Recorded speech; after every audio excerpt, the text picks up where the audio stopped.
Cash inflow और cash outflow. Statement two P&L account balance sheet बनती है। Cash कहाँ कहाँ इनफ्लो, वो किस किस सोर्स से मिला होता है। एक तो रेवेन्यू स्टेटमेंट बनता होता है, एक तो रेवेन्यू स्टेटमेंट बनता है, statement two P&L account, balance sheet बनती है, ठीक है, कैश फ्लो स्टेटमेंट बनता है, और क्या रेशियोज कैलकुलेट करती है कंपनी, ठीक है।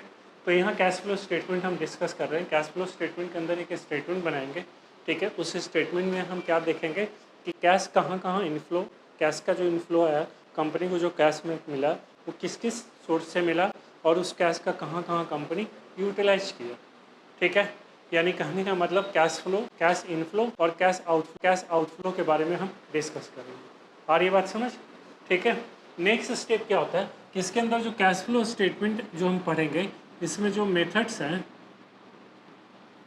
वो दो मेथड्स हैं। मेथड कौन सा है यहाँ पे? दो, डायरेक्ट और इनडायरेक्ट। डायरेक्ट मेथड और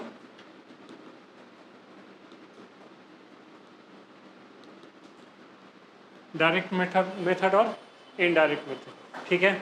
हमें जो पढ़ना है, जो बोर्ड के प्रैक्टिकल एग्जाम होते हैं ना जनवरी में, बोर्ड के प्रैक्टिकल एग्जाम होते हैं जनवरी में, उसमें एक आपका 12 मार्क्स का पेपर होगा, ठीक है, 12 मार्क्स का।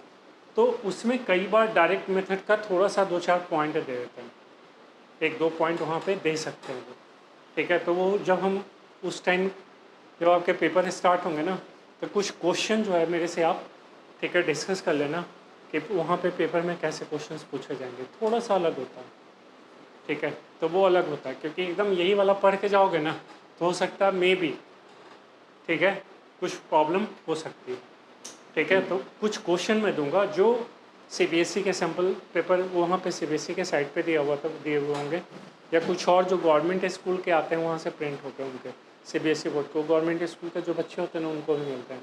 तो कई बार वहाँ से क्वेश्चन उठा के देते हैं। वो तो होता तो वही क्वेश्चन है, बट थोड़ा सा देखने में तुम्हें लगेगा ना कि ये क्वेश्चन नया सा, समझ आओ, ये क्वेश्चन देख के ऐसा लगेगा कि नया क्वेश्चन है, पता नहीं इसको कैसे सॉल्व करें, ठीक है। तो वो डिस्कस कर लेंगे। बट फाइनली हमें सिर्फ मेथड जो पढ़ना, वो कौन सा मेथड पढ़ना? इनडायरेक्ट मेथड, डायरेक्ट मेथड नहीं पढ़ना, ठीक है। अब जब कैश फ्लो स्टेटमेंट बनाएंगे, ठीक है, तो इसके अंदर स्टेप 1 में हम क्या करेंगे?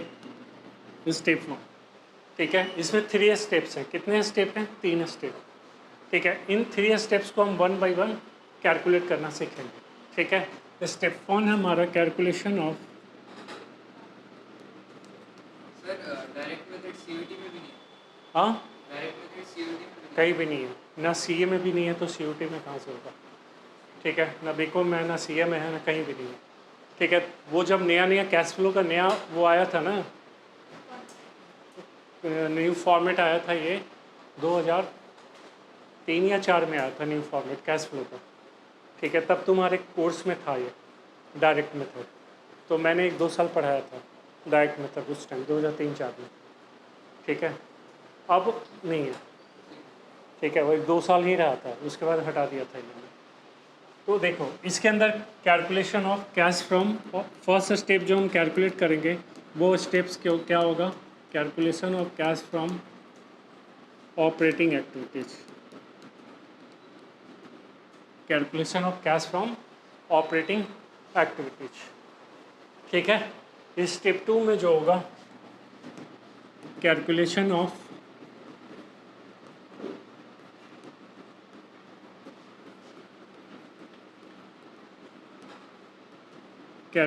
Of cash from investing activities. ये सीक्वेंस में स्टेप 1 स्टेप 2 लिखने का मतलब ये है कि सबसे पहले जो हम कैलकुलेट करेंगे वो क्या निकालेंगे? Calculation of cash from operating activities. जब भी कैश फ्लो स्टेटमेंट बनाएंगे, ठीक है, तो सबसे पहले क्या निकालेंगे? Cash from operating activities. दूसरा में क्या निकलेगा? Cash from investing activity. और तीसरे में हम क्या निकालेंगे? Cash from financing activities. Cash from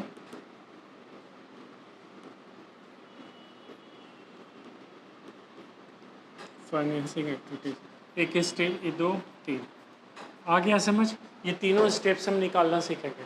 cash from operating activities, cash, ठीक है, calculation of cash from operating activity, cash from investing activity, cash from financing activity, ठीक है। कई बार क्वेश्चन में आपसे ये भी पूछा जा सकता है कि कुछ इन्फॉर्मेशन दी होगी और कोई एक स्टेप निकालना होगा, जैसे ऑपरेटिंग एक्टिविटीज़ ही निकालना या इन्वेस्टिंग एक्टिविटीज़ भी निकालना या सिर्फ फाइनेंसिंग एक्टिविटीज़ निकालना, तो ये भी हो सकता है। ठीक है, इन तीनों को जब हम ऐड करेंगे, ठीक है, तो ये हो जाएगा हमारा, अगर ये पॉजिटिव भी हो सकता है निगेटिव। अब कैसे देखो, जैसे मान लो 50,000 पॉजिटिव है, ऑपरेटिंग एक्टिविटी 50,000 पॉजिटिव है, और इन्वेस्टिंग एक्टिविटी और फाइनेंसिंग एक्टिविटीज ये 20,000 निगेटिव है, 10,000 निगेटिव है, तो टोटल निगेटिव अमाउंट कितना हो गया? 20,000 ये है, 10,000 ये, दोनों निगेटिव है, 30,000। पॉजिटिव कितना था? 50,000। तो फाइनल 20,000 क्या हो गया? पॉजिटिव। तो वो क्या कहला जाए, वो उसको हम क्या कहेंगे? Net increase in cash. क्या बोलेंगे उसको? Net increase in cash. ठीक है, और अगर निगेटिव आया तो ये क्या हो जाएगा? Net decrease in cash. इसको हम क्या बोलेंगे? Net decrease in cash. यहाँ तक समझ आ गया? ठीक है यहाँ पे, ठीक है। नेक्स्ट अब यहाँ पे ऐड जो करेंगे,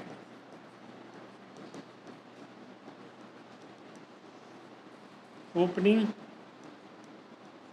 cash and cash equivalent.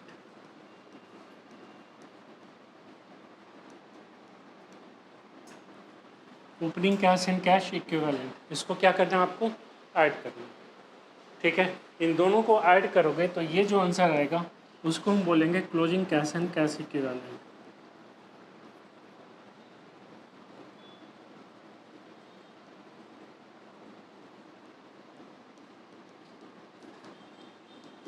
Closing cash and cash equivalent, समझ आ गया? कैश मतलब तो सिर्फ कैश ही होता है, और कैश इक्विवेलेंट में क्या हो जाएगा? कैश इक्विवेलेंट में हो जाएगा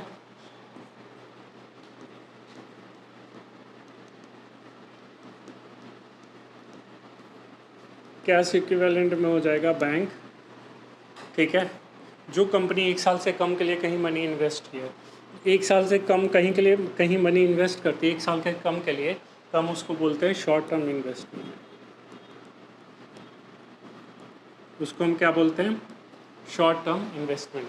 अगर कंपनी 1 साल से कम के लिए इन्वेस्ट करती है, उसको हम कहते हैं मार्केटेबल सिक्योरिटीज।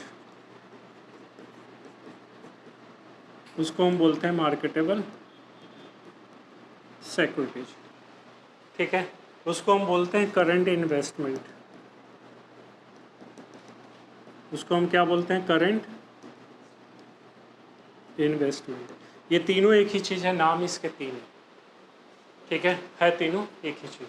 तो यहाँ पे क्या करना है? Closing cash and cash equivalent ये आ जाएगा, यहाँ पे ऐड करना opening cash and cash equivalent. Right, सबसे बड़ा फॉर्मेट इसमें जो है वो फॉर्मेट किसका बड़ा है? कैश फ्रॉम ऑपरेटिंग एक्टिविटीज का। ठीक है, तो उसको अब हम फॉर्मेट को, इसको लिखना जल्दी लिख लो, फिर उसके बाद हम डिस्कस करेंगे cash from operating activities. Chapter लेगा ये 5-6 घंटे टाइम। Clear note down? अब हम क्या डिस्कस करेंगे यहाँ पे? इसका एक इम्पॉर्टेंट क्वेश्चन है, पहला क्वेश्चन इम्पॉर्टेंट है इसमें कि ये किस अकाउंटिंग स्टैंडर्ड से रिलेट करता है। अकाउंटिंग स्टैंडर्ड समझते हो ना, पढ़े हो ना, 11th क्लास में पढ़े होगे अकाउंटिंग स्टैंडर्ड। ठीक है, 37 के अराउंड अभी अकाउंटिंग स्टैंडर्ड है। तो ये किस अकाउंटिंग स्टैंडर्ड से रिलेट करता है? Cash flow statement. तो cash flow statement accounting standard 3rd revise, इसको बोलते हैं। अकाउंटिंग स्टैंडर्ड 3rd ही है ना? हाँ 3rd ही है, नहीं चेंज हो गया, 7 हो गया। मेरे को डाउट था क्योंकि अभी कुछ 7 हुआ है ना, कुछ चेंज हुए हैं, इसलिए मैंने चेक किया। द इंटरनेशनल अकाउंटिंग स्टैंडर्ड, ये तो ISS है, इंडियन अकाउंटिंग स्टैंडर्ड 7 ही है, लेकिन 3 भी इसमें दिखा रहे हैं, 7 इसमें दिखाया जा रहा है। अकाउंटिंग स्टैंडर्ड पहले ये था अकाउंटिंग स्टैंडर्ड 3rd रिवाइज, इसको बोलते थे, अकाउंटिंग स्टैंडर्ड 3rd रिवाइज बोलते थे। अब यहाँ पे दिखा रहा है चेंजेज, काफ़ी चेंजेज हुए हैं, तो अभी यहाँ दिखा रहा है अकाउंटिंग स्टैंडर्ड 7। ठीक है, अब इसको करोगे क्या? बुक से चेक कर लेना कि बुक्स में इम्प्लीमेंट हुआ है कि नहीं। जैसे अभी तुम लोग को ये बताया था मैंने, एक चीज़ बताया था, बहुत इंपॉर्टेंट क्वेश्चन बताया था। ठीक है, वो सिक्योरिटीज पेमेंट का अमाउंट कहाँ कहाँ यूज करते हैं, याद है? बताया था ना, इश्यू ऑफ शेयर्स चैप्टर कराया था।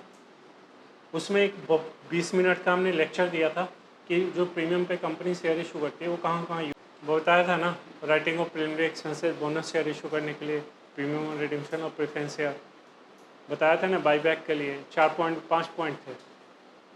ठीक है, एक पॉइंट उसमें से रिमूव हो गया जो अभी तक किसी बुक में नहीं आया, बल्कि वो सीए के स्टडी मटेरियल में आ गया। ठीक है, एक चीज़ अभी रिमूव हो गया उसमें, जो प्रीमियम रिडीम्पशन और प्रेफरेंस शेयर होता था ना वो रिमूव हो गया, वो अब नहीं है। 5 पॉइंट लिखवाया था लेकिन तुम्हारे अभी उसमें है इसमें। चलो आ जाओ, अब देखें हम इसमें डिस्कस करें इसका फॉर्मेट।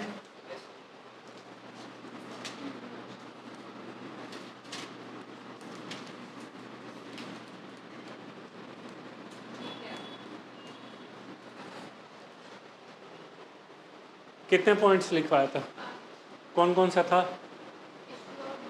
बोनस शेयर और प्रेफरेंस शेयर भी है। सिर्फ डिवेंचर है, प्रेफरेंस शेयर भी है? सिर्फ डिवेंचर है ना। अच्छा, प्रेफरेंस शेयर नहीं लिखा ना, रिमूव हो गया वो प्रेफरेंस शेयर वाला पॉइंट। ठीक है, वो पहले था बट अब नहीं है, अब हटा दिया गया। देखो अब हम कौन सा डिस्कस कर रहे हैं, cash from operating activities, cash from operating activities. इसका फॉर्मेट देखना ध्यान से।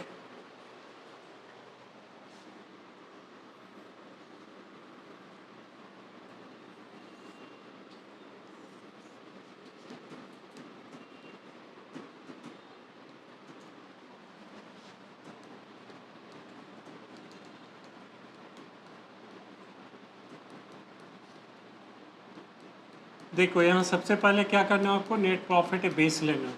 नेट प्रॉफिट क्या करना, स्टार्टिंग बेस लेना सबसे पहले। ठीक है, अब क्वेश्चन में होता क्या है देखो,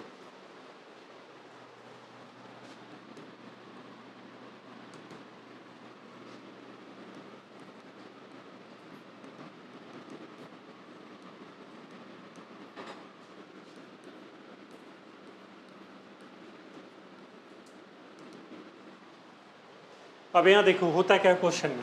क्वेश्चन में एक्चुअली क्या होता है कि जैसे हम प्रॉफिट एंड लॉस बनाते हैं,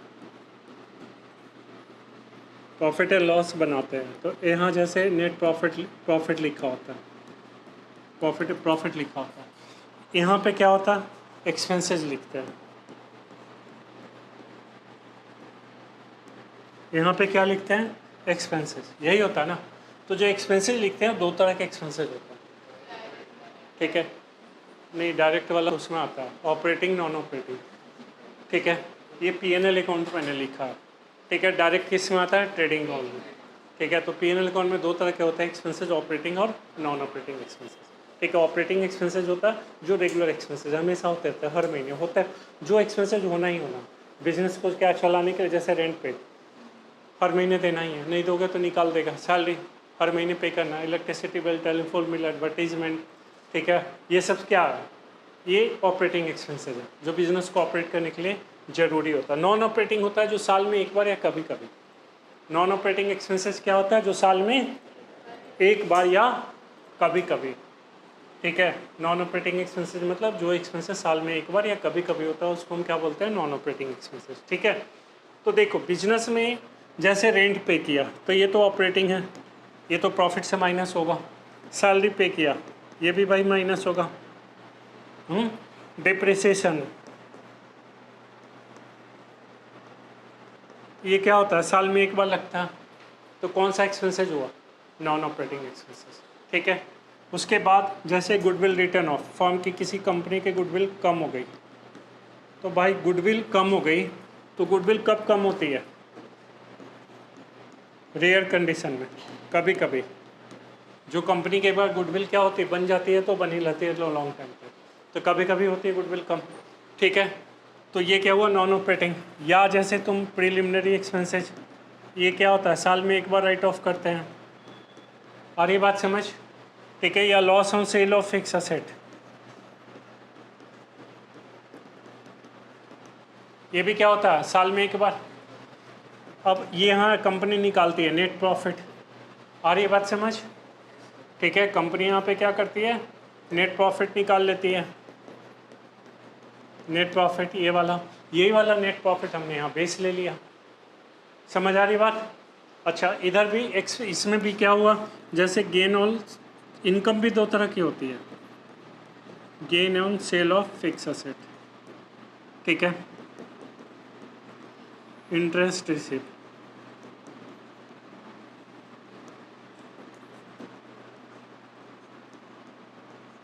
डिविडेंड रिसीव, ठीक है। तो बेटा इनकम भी दो तरह की होती है, एक तो होता है जो रेगुलर इनकम होती है, दूसरा जो साल में एक बार या कभी कभी होती है।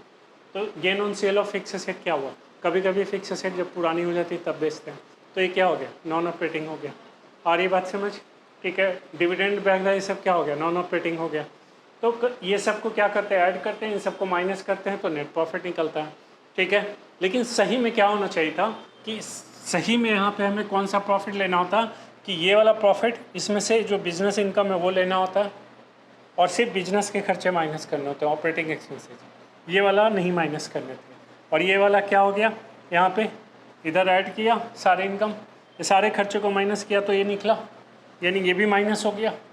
और ये माइनस नहीं करना चाहिए था प्रॉफिट से, सही करने के लिए क्या करेंगे, ऐड करेंगे, क्योंकि हमने बेस कौन सा लिया, ये वाला नेट प्रॉफिट। समझ आ रही बात, तो क्यों ऐड करेंगे कि समझ आया, ऐड क्यों करेंगे, क्योंकि प्रॉफिट में से हमें सिर्फ ऑपरेटिंग एक्सपेंसेस को माइनस करना होता है, और यहाँ फॉर्म क्या किए, नॉन ऑपरेटिंग एक्सपेंसेस को भी माइनस कर दिए। तो अब सही करने के लिए हमें क्या करना पड़ेगा, क्योंकि हम निकाल क्या रहे हैं, ऑपरेटिंग एक्टिविटीज़, हम निकाल क्या रहे हैं, जो बिजनेस ऑपरेट कर रहे हैं सिर्फ है ऑपरेटिंग एक्टिविटी जो वो निकाल रहे हैं, ठीक है। तो यहाँ पे इसको अब क्या करोगे, ऐड करोगे। तो डिप्रिसिएशन नॉन ऑपरेटिंग एक्सपेंसेस होता है, क्यों वो होता है, क्योंकि ये साल में एक बार लगता है, ठीक है। किसी कंपनी की गुडविल कम हो गई तो भाई गुडविल कब कम होती है, रेयर, ठीक है, गुडविल हो गया। अब गुडविल कम होगी तो क्या होगा, पेटेंट्स भी आएगा, ट्रेडमार्क्स भी आएगा,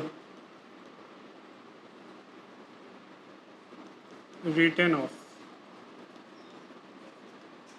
रिटर्न ऑफ, ठीक है, goodwill, patent, trademark, return of. Return of मतलब कम हो जाना,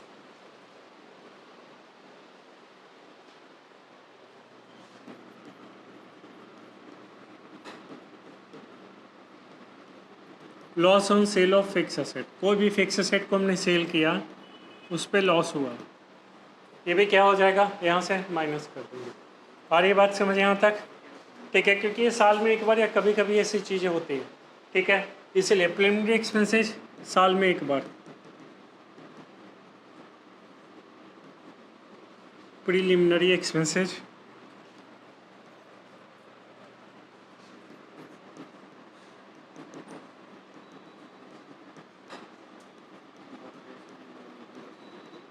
प्रिलिमिनरी एक्सपेंसेस कम हो गए। ये कौन से होते हैं क्या प्रिलिमिनरी? प्रिलिमिनरी एक्सपेंसेस होता है बेटा, जैसे कंपनी स्टार्ट करी है, अब तुम इनकॉर्पोरेशन, हाँ स्टार्ट करते समय जो खर्चे होते हैं ना, रजिस्ट्रेशन फीस हो गया, कंपनी के इनकॉर्पोरेशन के खर्चे हो गए, वो सारे होते हैं प्रिलिमिनरी एक्सपेंसेस। और discount on issue of shares, discount या लॉस, कंपनी शेयर या डिवेंचर इशू की है, उस पर कंपनी को लॉस हुआ, वो भी कहाँ आएगा, यहीं पे आएगा, क्योंकि कभी कभी होता discount on loss on issue of debenture या अंडरराइटिंग कमीशन,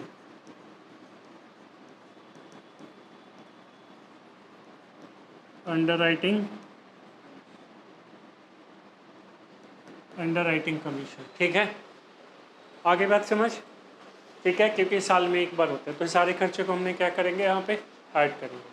कुछ और खर्चे जो ऊपर आएंगे हैं तो वो भी नॉन ऑपरेटिंग, जैसे प्रोविजन फॉर टैक्स, भाई टैक्स क्या जाता है साल में एक बार, उसके लिए कंपनी क्या करती है, एक प्रोविज़न करती है, बताया था कि 31 मार्च बुक्स क्लोज करने के बाद क्या होता है कि एक 31 मार्च को बुक्स क्लोज होती है, उसके बाद एनुअल जनरल मीटिंग होती है, कंपनी के बोर्ड ऑफ मेंबर जितने होते हैं वो सब मेंबर होते हैं, बोर्ड ऑफ मेंबर, ठीक है। पहले वाले पिक्चर देखते थे, पहले वाले पिक्चर देखोगे ना तो वहाँ पे क्या होगा, कंपनी का मीटिंग तुम्हें दिखाएगा, बहुत लंबी टेबल होती है, ठीक है, साइड में सब बैठे होते हैं और बीच में वो बैठा रहता है जो बोर्ड ऑफ मेंबर का प्रेसिडेंट है, ठीक है, वही वैसे उसी को कहते हैं एनुअल जनरल मीटिंग, वैसी होती है, ठीक है। तो एनुअल जनरल मीटिंग में कंपनी के जितने मेन होते हैं ना, वो ऑडिटर हो गए या फिर जो बोर्ड ऑफ मेंबर के हो गए, उनका जो सीए हो गया ऑडिटर, तो वो सब होते हैं, क्योंकि उसमें क्या होती है ना, तो उसमें सारी मेन डिसीजन ली जाती है कंपनी से रिलेटेड। ठीक है, तो मेन डिसीजन कौन लेगा? बोर्ड ऑफ मेंबर ही लेगा, चेयरमैन लेगा, वहाँ का प्रेसिडेंट जो होगा कंपनी का।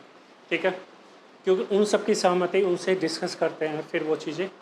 तो उसमें ये डिसाइड होता है कि कंपनी टैक्स के लिए कितना पैसा बचा के रखेगी, या डिविडेंड देना है नहीं देना, ये सारी चीज़ें जो मेन होता है ना, वो उसी में होता है। ठीक है, हालांकि प्रोविज़न फॉर टैक्स प्रोविज़न करने वाला काम तो कंपनी के सीए भी कर लेते हैं, लेकिन डिसाइड जो होता है वो क्या होता है, उसी में मेन चीज़ें, जितनी भी मेन चीज़ें होती है जो कंपनी से रिलेटेड इंपॉर्टेंट डिसीजन लेनी है, वो किस में ली जाती है? वही एनुअल जनरल मीटिंग में। ठीक है, अब जैसे प्रोविजन फॉर टैक्स, ये भी क्या होगा? साल में एक ही बार होगा ना। कंपनी प्रॉफिट में से प्रोविजन किए किसके लिए? टैक्स पे करने के लिए, तो प्रोविजन फॉर टैक्सेशन।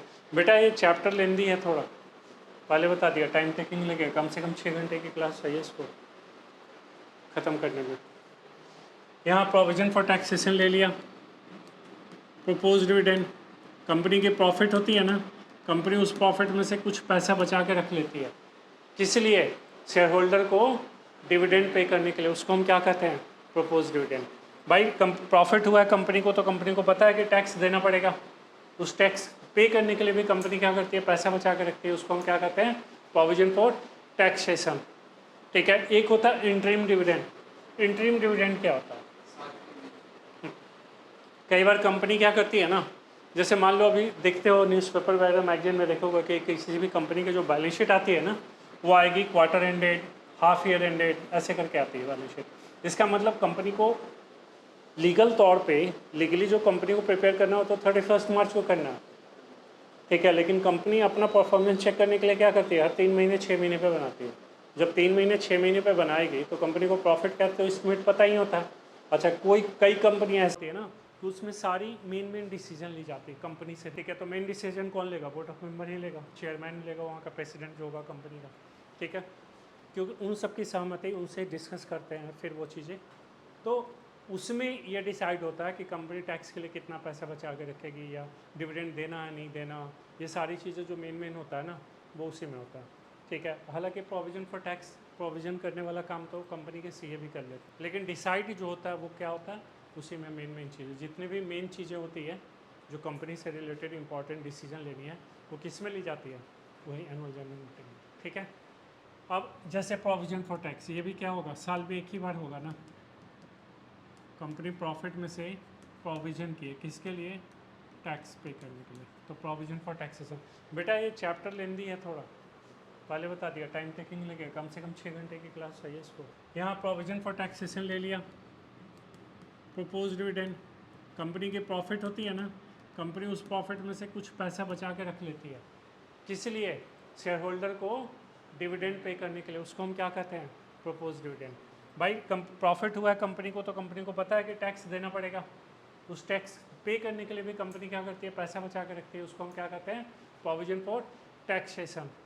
ठीक है, एक होता है इंटरिम डिविडेंड। इंटरिम डिविडेंड क्या होता है? कई बार कंपनी क्या करती है ना, जैसे मान लो अभी देखते हो न्यूज़पेपर वगैरह मैगजीन में देखोगे कि किसी भी कंपनी की जो बैलेंस शीट आती है ना, वो आएगी quarter ended, half year ended, ऐसे करके आती है बैलेंस शीट। इसका मतलब कंपनी को लीगल तौर पे, लीगली जो कंपनी को प्रिपेयर करना हो तो 31 मार्च को करना है। ठीक है, लेकिन कंपनी अपना परफॉर्मेंस चेक करने के लिए क्या करती है? हर 3 महीने 6 महीने पे बनाती है।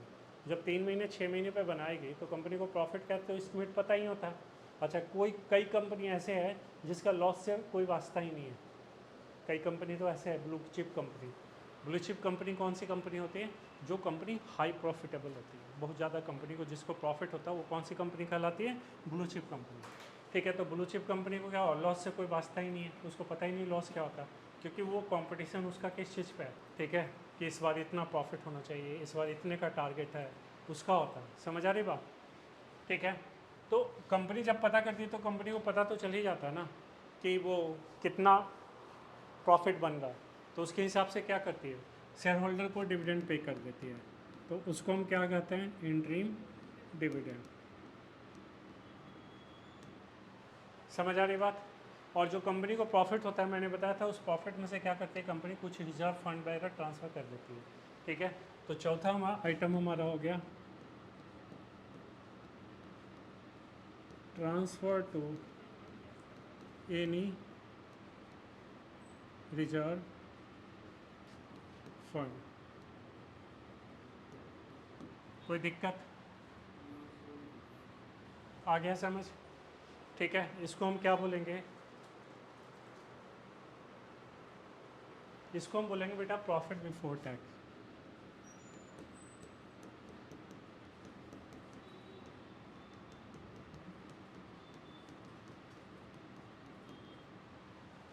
इसको नाम क्या दोगे?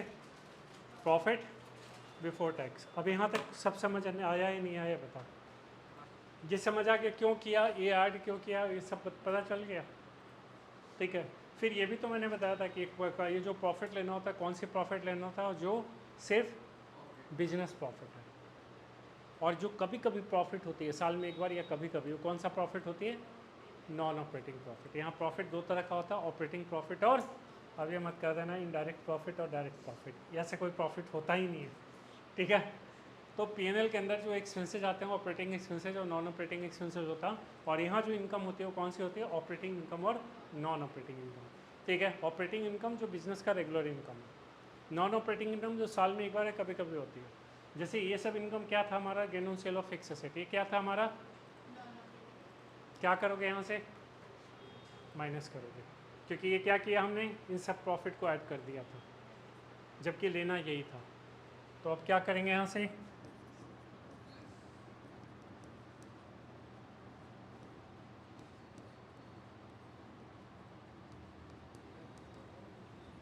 Non operating income,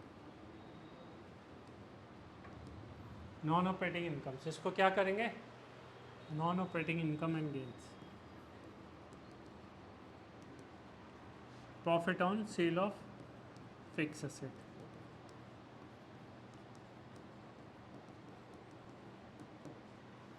profit on sale of fix asset.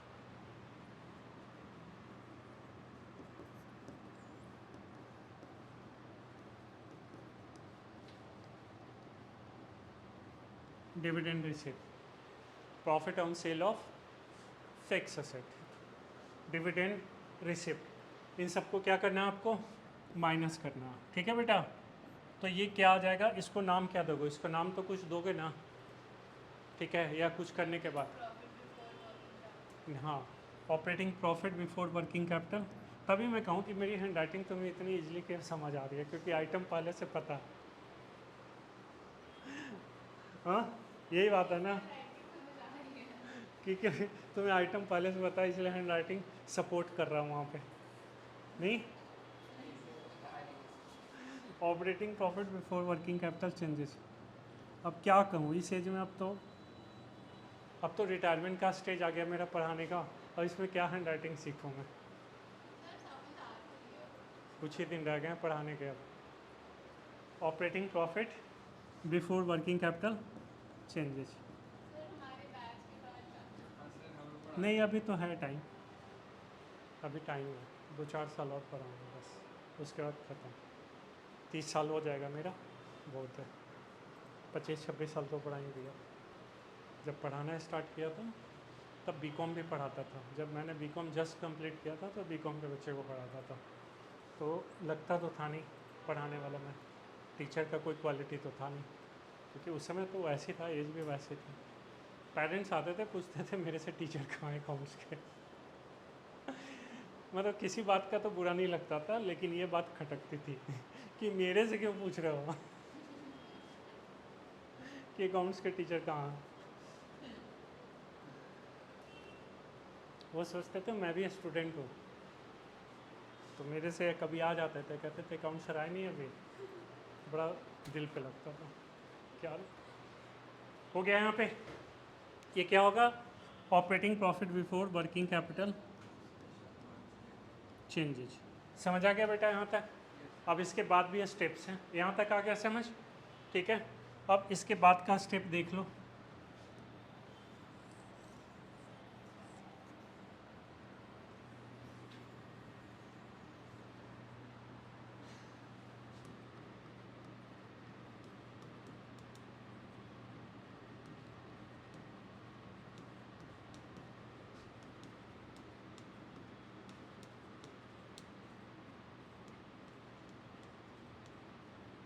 Operating profit same यहाँ से उठा लिया इसको, ऐड क्या करना,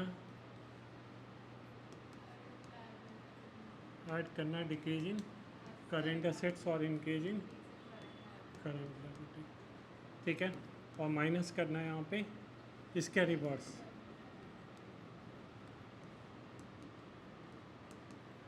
अभी बता सकते हो कि ये ऐड क्यों करते हैं?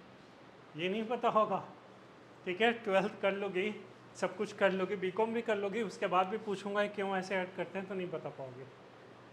क्योंकि एसिड में डिक्रीज कभी कभार बताऊंगा अभी ढेर सारी चीज़ें एक ही बार बता दूंगा तो दिक्कत हो जाएगी, बता दूंगा क्यों ऐड करते हैं।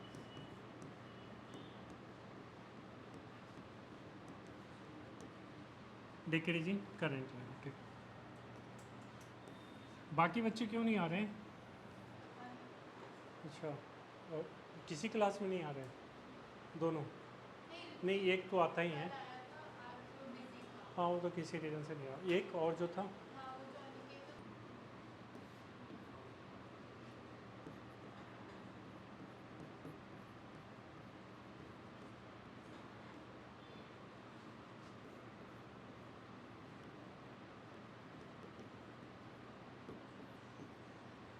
करंट ईयर का, यहाँ टैक्स पेड कौन सा करना है? करंट ईयर का। वहाँ जो टैक्स लिखा था मैंने प्रोविजन फॉर टैक्स, वो कौन सा होगा? प्रीवियस ईयर का, ब्रैकेट में लिख लो।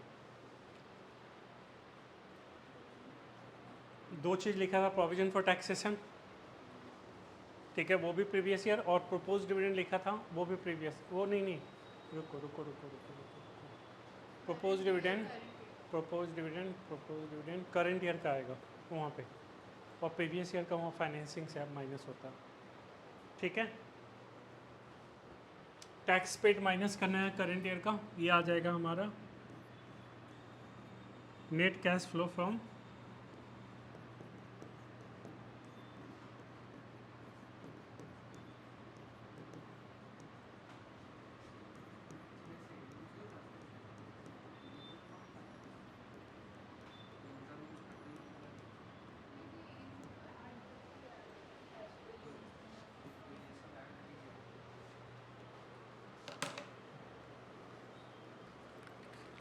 बुक है क्या? अब इसका क्वेश्चन सेट करना थोड़ा मुश्किल है। चलो मैं फॉर्मेट से डिस्कस कर लेता हूँ। फॉर्मेट में क्या डिस्कस करना है? विदाउट बुक कैसे करूँगा? अब क्वेश्चन सेट करने में फिर वो बहुत टाइम लगेगा, या फिर इसका मैं फॉर्मेट डिस्कस कर लेता हूँ, नेक्स्ट क्लास में करना, फिर वो टाइम वेस्ट होगा वो। चलो आ जाओ, ऑपरेटिंग का तो समझ आ गया, ठीक है।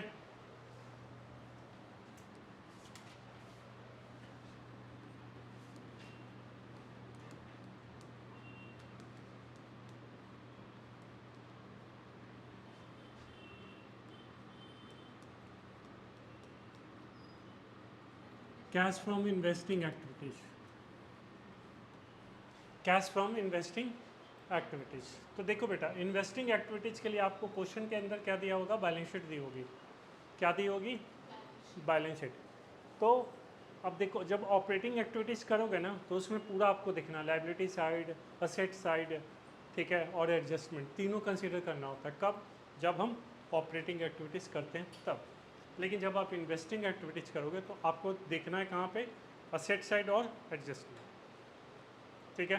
फाइनेंसिंग करोगे तो क्या करना है? लायबिलिटी साइड और एडजस्टमेंट, ऐसे चेक करना होता है, ठीक है। तो क्योंकि यहाँ पे जो इन्वेस्टिंग एक्टिविटीज जो हम लिखेंगे, ठीक है, वो क्या आएगा इन्वेस्टिंग एक्टिविटीज़ के अंदर? Purchase and sale of any fix asset, पहले बात, ठीक है। कोई भी हमने फिक्स असेट या तो हमने खरीदी होगी तो कैश जाएगा, और बेची होगी असेट तो कैश आएगा, ठीक है। तो ये दोनों चीज़ें यहाँ पे आएंगे। तो सबसे पहले यहाँ पे purchase of any fix asset, purchase of any fix asset, goodwill का अमाउंट इंक्रीज हो रहा है तब यहाँ पे आएगा परचेज ऑफ गुडविल, और डिक्रीज हो रहा है तो कहाँ पे आएगा? ऑपरेटिंग एक्टिविटीज़ में गुडविल रिटर्न है। ध्यान रखना, इंटेंजिबल असेट में ऐसा, फिक्स असेट में दो कैटेगरी हो गया, टेंजिबल और इंटेंजिबल, ठीक है। तो हमेशा ध्यान रखना जो टेंजिबल है ना, ठीक है, वो चाहे बढ़े या कम हो यहीं आएगा। लेकिन इंटेंजिबल है जिसमें गुडविल, पेटेंट्स, ट्रेडमार्क ये सब हो गया, ठीक है, वो बढ़ेगी यानी खरीदा है तो यहाँ, और कम होगी तो ऑपरेटिंग एक्टिविटीज में। समझ आ गया? तो यहाँ purchase of any fix asset, goodwill,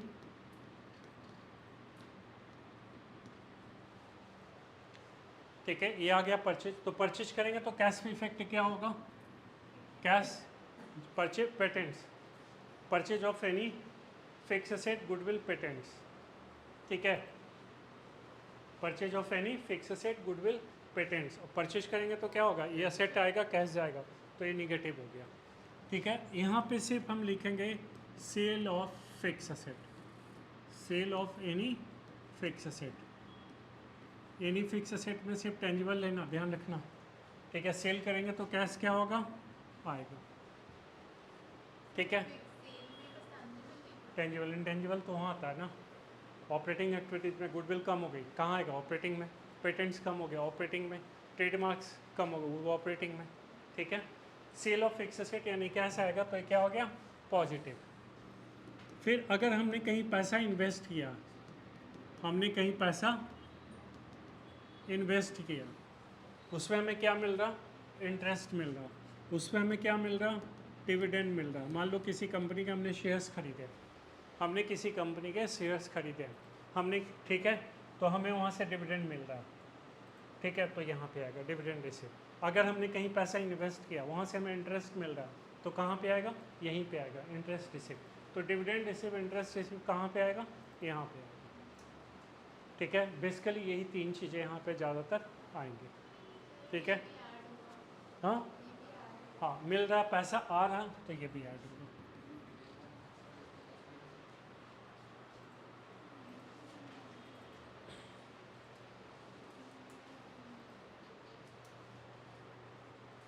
अब एक बहुत इम्पॉर्टेंट क्वेश्चन मुझे बताओ, जो पेपर में पूछते हैं, ये पूरे पेपर का ये सबसे इम्पॉर्टेंट क्वेश्चन पूरे चैप्टर का, ठीक है।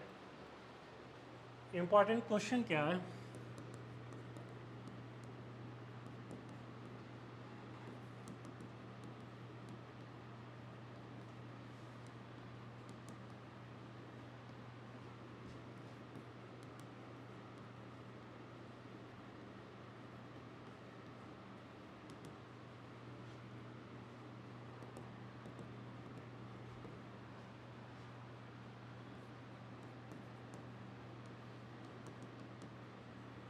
ये पूरे चैप्टर का इम्पॉर्टेंट क्वेश्चन है।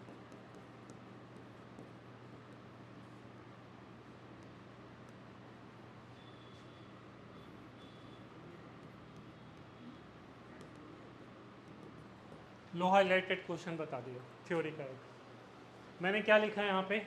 Interest and dividend paid by a financing company. Interest dividend paid या received by a financing company. फिर लिखा है मैंने सेम चीज़, interest dividend paid received by a non financing company. वो आएगा किस में? ऊपर वाला ऑपरेटिंग में आएगा और जो सेकंड वाला है इन्वेस्टिंग में आएगा। अब देखो इसको समझो, ये इसमें क्या लिखा है? Interest and dividend paid bye ये फाइनेंस कंपनी। फाइनेंस कंपनी कौन सी होती है? बैंकिंग कंपनी वगैरह वो सब हो गया, ठीक है। उसका काम ही होता है ब्याज पे पैसा देना, ब्याज इंटरेस्ट जमा करवाना, ठीक है। तो ये सब तो उसका काम ही है, ठीक है, यही काम है, यही उसके इनकम है, यही रेवेन्यू है, यही एक्सपेंसेज है। समझ आ रही बात? तो उसके लिए चीज़ क्या हो गई? ऑपरेटिंग हो गई। उसके लिए किस में आएगा ये चीज़ें? ऑपरेटिंग एक्टिविटीज़ में आएगा, क्योंकि उसका काम ही यही है, वही इसकी इनकम है, रेवेन्यू, वही इसके एक्सपेंसेज है, ठीक है। तो किस में आएगा? ऑपरेटिंग में। लेकिन अगर नॉन फाइनेंसिंग कंपनी है, काम कुछ और है, गारमेंट्स का काम है या फिर किसी और चीज़ का काम है, ठीक है, वो बैंकिंग कंपनी नहीं है, ठीक है, तो उसके लिए किस में आएगा? इन्वेस्टिंग एक्टिविटीज़ में आएगा, रिसीव्ड, जो पैसा मिलेगा, और जो पे हो रहा है वो फाइनेंसिंग में, यानी ऑपरेटिंग में नहीं आएगा, ऑपरेटिंग में नहीं आएगा, ठीक है। अगर नॉन फाइनेंसिंग कंपनी है तो जो इंटरेस्ट या डिविडेंड मिला वो तो फाइनेंसिंग में आ गया, रिसिप्ट, और जो पे किया वो कहाँ जाएगा? Financing company. फाइनेंसिंग एक्टिविटीज़ में। ठीक है बेटा, बहुत इंपॉर्टेंट क्वेश्चन है, हमेशा पूछ ही देते हैं। ठीक है, पेपर खुलते ही दिखता है क्वेश्चन कैश फ्लो का। फाइनेंसिंग में पे रिसीव सब कुछ ऑपरेटिंग में ही चला। क्योंकि उसका काम ही यही है। ठीक है, नॉन फाइनेंसिंग में क्या हो जाएगा, अगर ये चीज़ मिला, इंटरेस्ट डिविडेंड मिला, तब तो इन्वेस्टिंग में आ गया। लेकिन अगर ये नॉन फाइनेंसिंग कंपनी अगर पे की है, डिविडेंड पे की है या इंटरेस्ट पे की है, तो फिर कहाँ आएगा, फाइनेंसिंग में। पेड फाइनेंसिंग में आएगा और रिसिप्ट कहाँ आएगा, ऑपरेटिंग में, इन्वेस्टिंग एक्टिविटीज में। आ गया समझ ये बात? ठीक है, बहुत इंपॉर्टेंट क्वेश्चन है, यही क्वेश्चन कई बार पूछे जाते हैं पेपर में। ठीक है, करें आगे, बढ़ें, चलो।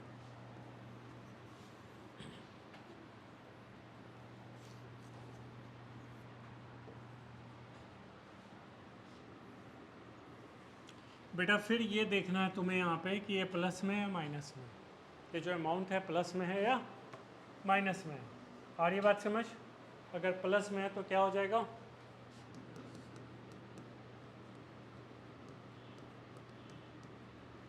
नेट कैश फ्लो फ्रॉम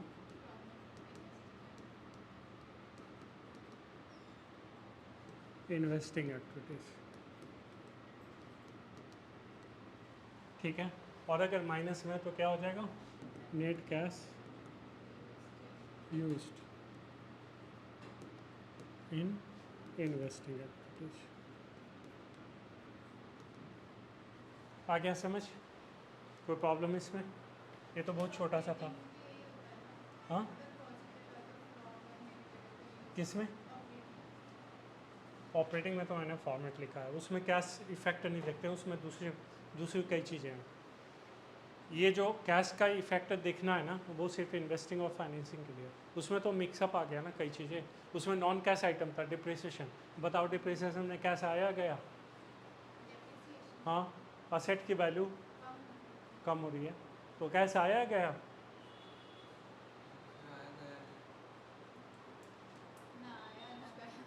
तो उसमें क्या देखेगी कि कैश आ रहा है जा रहा है? क्या देखोगे उसमें, कैश आ रहा है जा रहा है? फर्म की गुडविल कम हो गई, क्या हो रहा है? कुछ नहीं हो रहा। फिर कैसे लगाओगे उसमें कॉन्सेप्ट को? वो तो नॉन कैश आइटम्स है। ठीक है, तो वो वहाँ पे अप्लाई नहीं होगा कैश, ये अप्लाई होगा कैश आ रहा है या जा रहा है। ठीक है, ये इस पॉजिटिव अमाउंट है, निगेटिव अमाउंट है, ये इन्वेस्टिंग और फाइनेंसिंग के लिए अप्लाई होगा। ठीक है, अब हम आते हैं कैश फ्रॉम फाइनेंसिंग एक्टिविटीज में।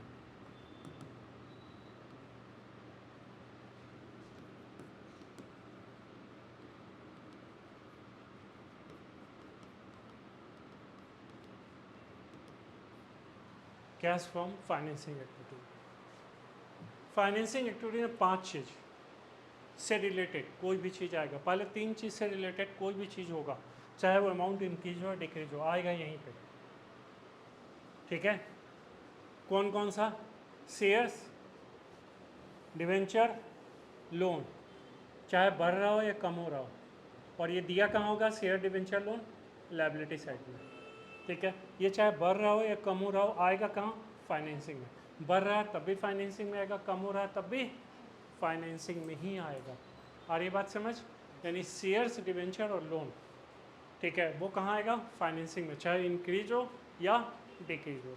और शेयर्स, डिवेंचर और लोन से रिलेटेड कोई भी चीज़, शेयर से रिलेटेड क्या हो सकता है, डिविडेंड।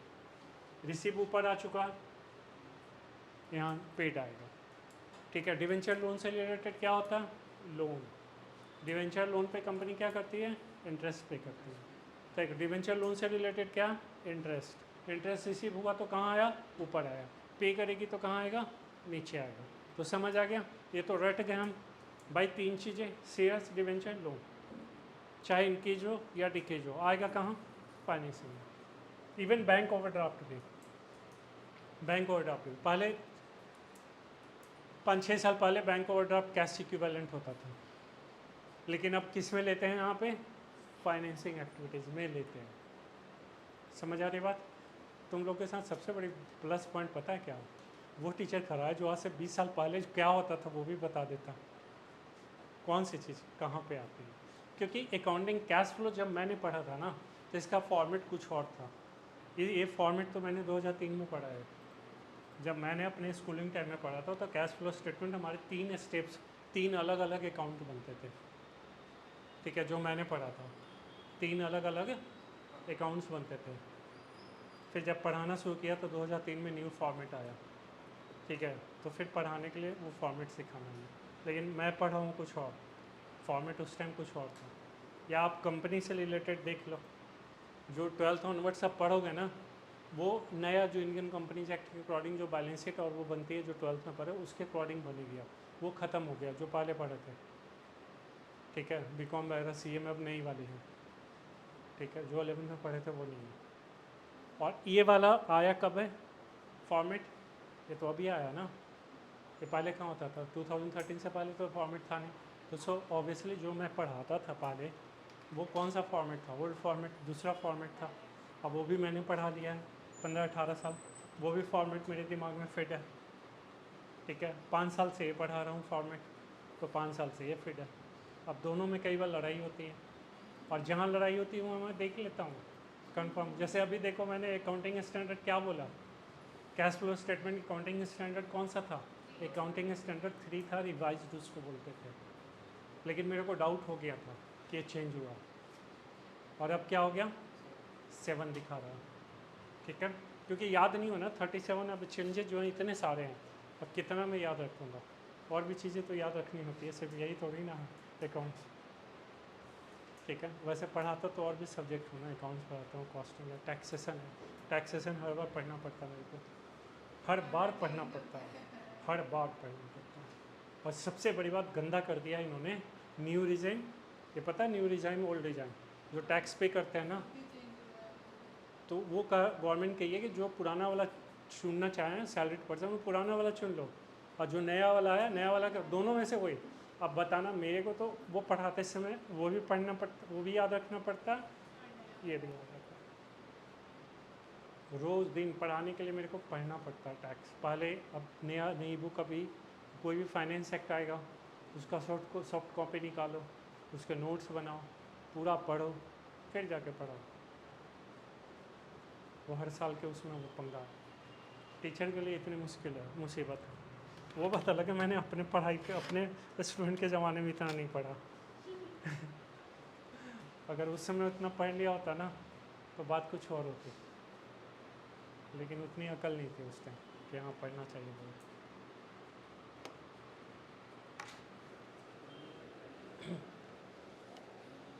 फाइनेंसिंग एक्टिविटीज समझ आ गया?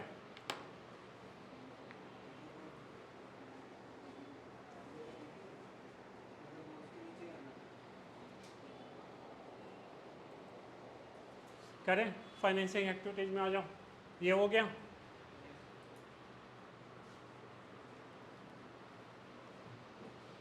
अब फाइनेंसिंग एक्टिविटीज में तो 3 चीज़ें तुम्हें बता ही दिया। देखो कंपनी अगर शेयर्स इशू की है, issue of shares, issue of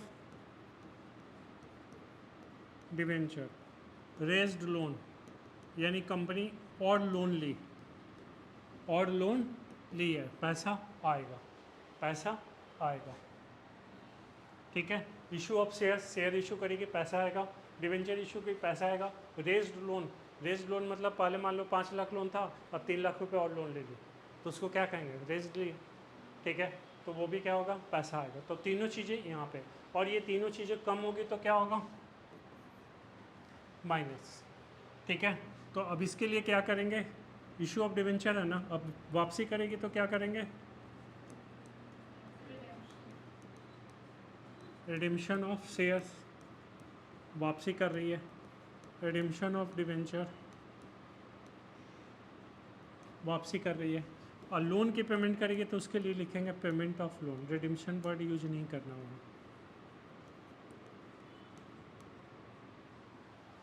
ठीक है। उसके बाद कंपनी इंटरेस्ट पे की है,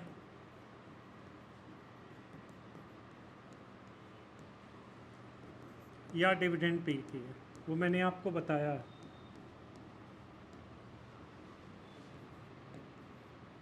ये भी कहाँ आएगा? यहीं पे आएगा। ठीक है, फाइनल इफेक्ट देख लेंगे सबका। अगर अमाउंट पॉजिटिव में आ रहा है या तो फिर निगेटिव में होगा। अगर पॉजिटिव में हो जाएगा तो net cash flow from financing activities,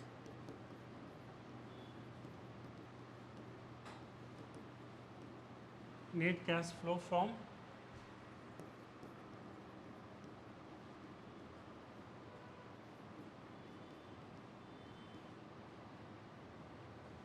financing activities, या निगेटिव में है तो नेट कैश यूज्ड इन फाइनेंसिंग एक्टिविटीज। ठीक है, समझ आ गया। अब इन तीनों का ओवरऑल देखेंगे, ऑपरेटिंग एक्टिविटीज निकालिया, इन्वेस्टिंग निकालिया और फाइनेंसिंग निकालिया, तीनों का ओवरऑल हम देखेंगे कि क्या आ रहा है यहाँ पे। तो मैंने बताया ही था क्या लिखना है, अगर पॉजिटिव होगा तो नेट इंक्रीज तीनों का, और अगर निगेटिव अमाउंट आ रहा है तीनों का मिला के तो net decrease in cash. Add करना opening cash and cash equivalent, तो आ जाएगा हमारा closing cash and cash equivalent. आ गया समझ?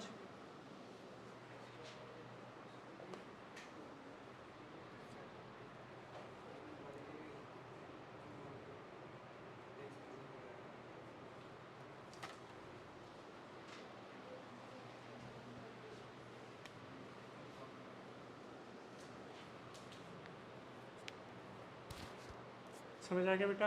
क्लियर? इसमें कुछ लेजा बनेगा, वो अभी हम डिस्कस कर लेते हैं वो भी। फिर आपका जब क्वेश्चन कराएंगे ना, क्वेश्चन ले जो नेट इंक्रीज या नेट इंक्रीज आएगा तो वो डबल लाइन उसको बंद करना है। नहीं, उसके आगे add opening cash and cash equivalent लिखेंगे ना, डबल लाइन करोगे तो क्लोज ही हो जाएगा। फिर इसमें आएगा add opening cash and cash equivalent, opening cash and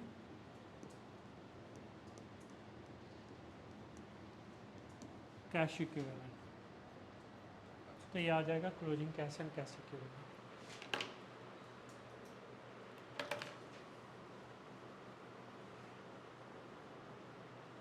अभी तुम लोग का मेन टारगेट क्या, भाई CUT करके कॉलेज एडमिशन, कोई प्रोफेशनल कोर्सेस वगैरह नहीं, CA वगैरह नहीं, वो सब नहीं।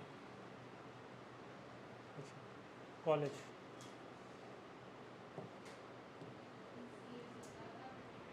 पहले सोचा था CS, फिर नहीं, क्यों? रीजन? अच्छा अच्छा, इको में थोड़ा इंटरेस्ट भी ज़्यादा आने लगा। किस में? इको, अच्छा, तो आगे कॉलेज करोगे इको ऑनर्स वगैरह? इको ऑनर्स और बीको ऑनर्स में अभी भी confusion। हम्म, इको ऑनर्स और बीको ऑनर्स अभी भी confusion है। क्लैरिटी नहीं है। दोनों कोर्स अच्छा है, नो डाउट, दोनों कोर्स अच्छा है, इको ऑनर्स भी अच्छा है। मास्टर्स का कोर्स की अब फिर भी श्योरिटी है कि क्या करना है। मैथ्स मास्टर्स के कोर्स की अभी फिर भी श्योरिटी है, बट बैचलर्स में क्या करना है वो समझ नहीं आता। थोड़े टाइम की मेहनत होती है, अगर मेहनत कर लोगे तो अचीव कर लोगे टारगेट। ठीक है, 5-6 महीने की मेहनत है, फिर कॉलेज में इतना कोई नहीं पढ़ता, नॉर्मल हो जाता है।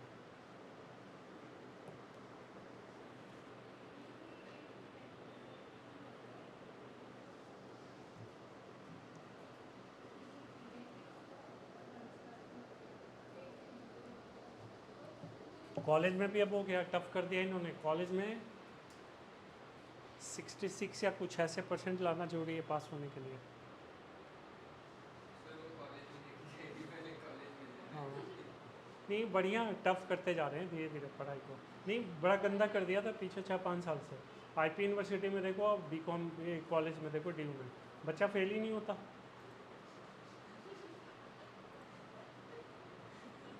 ऐसे ही पास हो जाते हैं। तो अब वही कहने का ये है ना कि मतलब ऐसे होना नहीं चाहिए ना। अगर पढ़ा एजुकेशन की आप क्वालिटी को ऐसे करोगे तो बच्चा आगे जाके करेगा क्या फिर? इतना तो है कि DU वगैरह में है बच्चा पास होता है। अभी भी IP यूनिवर्सिटी में देखो बच्चे क्या पढ़ते हैं क्या नहीं पता नहीं, आते हैं नंबर 70% से कम नहीं। तो तरीका तो गलत है ना, वो बच्चा क्या करेगा आगे चल के? ये समझ आ गया? इसलिए CA वगैरह बचा हुआ अभी, सीए का भी पेपर हुआ ना, परसों पेपर हुआ, 13 को था पेपर अकाउंट्स का। ठीक है, पेपर आ गया मेरे पास, क्वेश्चन बढ़िया पूछा है, बढ़िया पढ़ा हुआ बच्चा पास होगा, नहीं तो गए। 50% तो वैसे ही बाहर है, उसी 50% में काउंट होगा कितने परसेंट रिजल्ट आएंगे, कौन बच्चा पास करेगा। पेपर मुश्किल बना दिया बढ़िया उनका। ठीक है, सीए वगैरह इंस्टीट्यूट का वो समझ आता है कि हाँ वो ठीक है, उनका मैं मानता हूँ, वो हमेशा मेंटेन करते हैं अपनी चीज़। ठीक है, अब क्वेश्चन पेपर में देख के मेरे को लगा कि हाँ high question paper, tough paper आया, मतलब ठीक है, पढ़ के जो बच्चा गया वो 60% का स्कोर कर लेगा, लेकिन जो नहीं पढ़ा वो फेल हो जाएगा। कर लिया है। अब इसके जो जो लेजर बनते हैं ना वो हम डिस्कस करते हैं।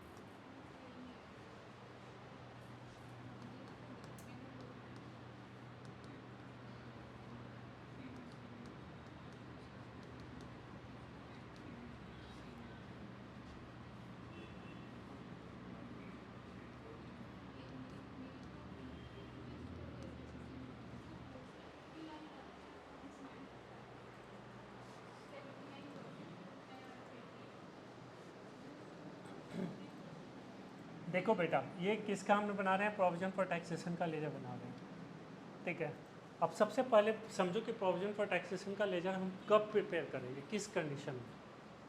ठीक है, प्रोविजन का लेजर, प्रोविजन फॉर टैक्सेशन का लेजर कब हम प्रिपेयर करेंगे, किस कंडीशन में हमें लेजर बनाना पड़ेगा।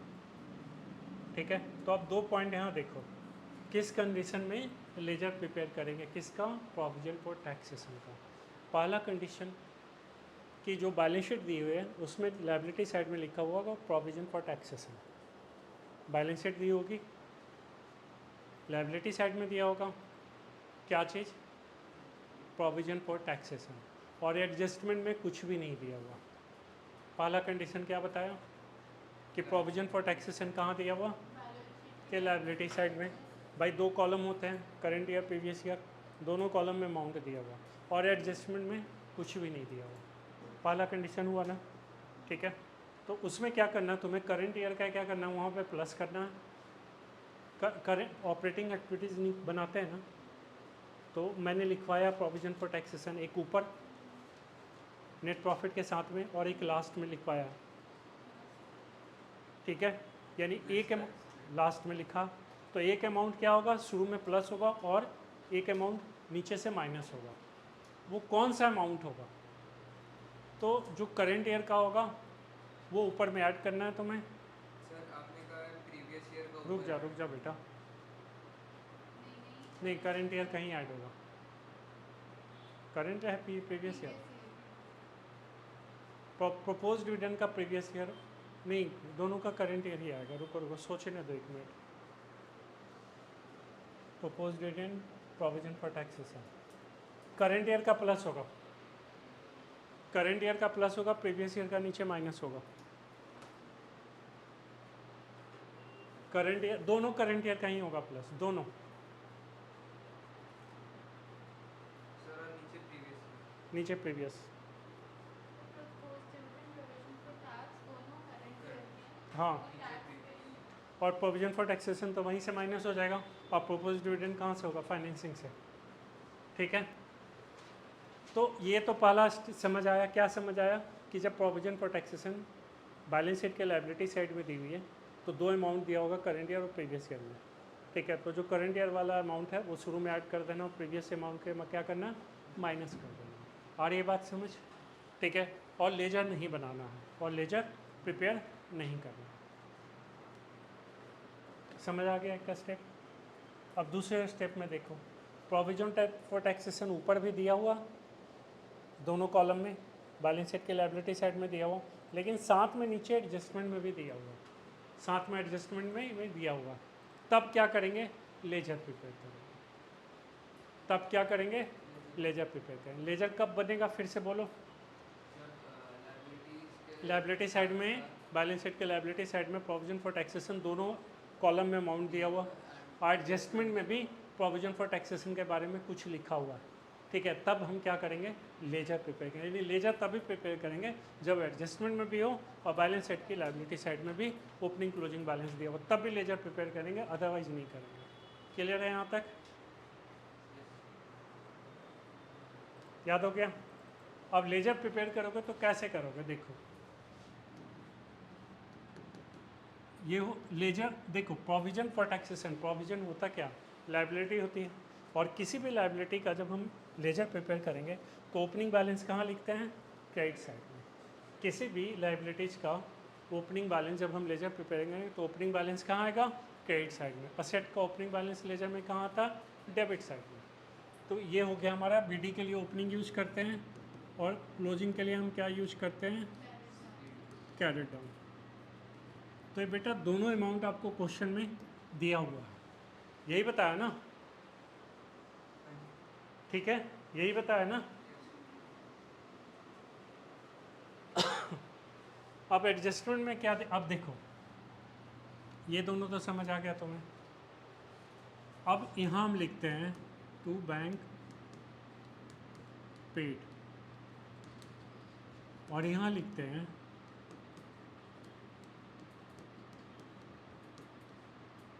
Profit and loss account made, profit and loss account made, ठीक है। अब इन दोनों का अमाउंट नीचे एडजस्टमेंट में लिखा होगा। अब क्या लिखा होगा, अब यहाँ देखो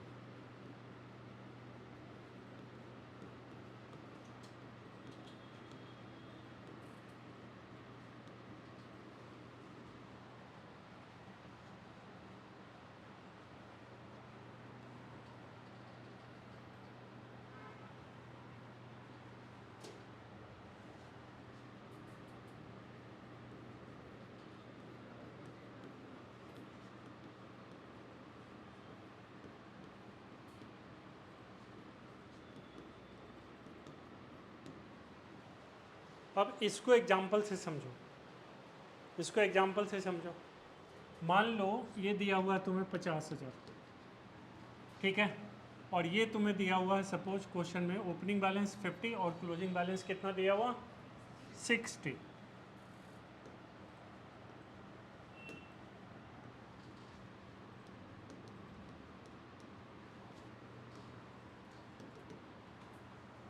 देखो क्या समझा रहा हूँ, क्वेश्चन ये कहाँ दिया होगा 50-60 बैलेंस शीट के लायबिलिटी साइड में। अगर ओपनिंग बैलेंस जैसे मान लो जो 2023 और 2024 का बैलेंस दिया हो तो ये 2023 का ओपनिंग हो गया, ये 24 का हो गया, ठीक है। अब नीचे एडजस्टमेंट में आ जाए, नीचे एडजस्टमेंट में मान लो लिखा हुआ कि टैक्स प्रोवाइडेड, टैक्स मेड या provided during the year 25,000, tax made या provided during the year 25,000 question में लिखा हुआ।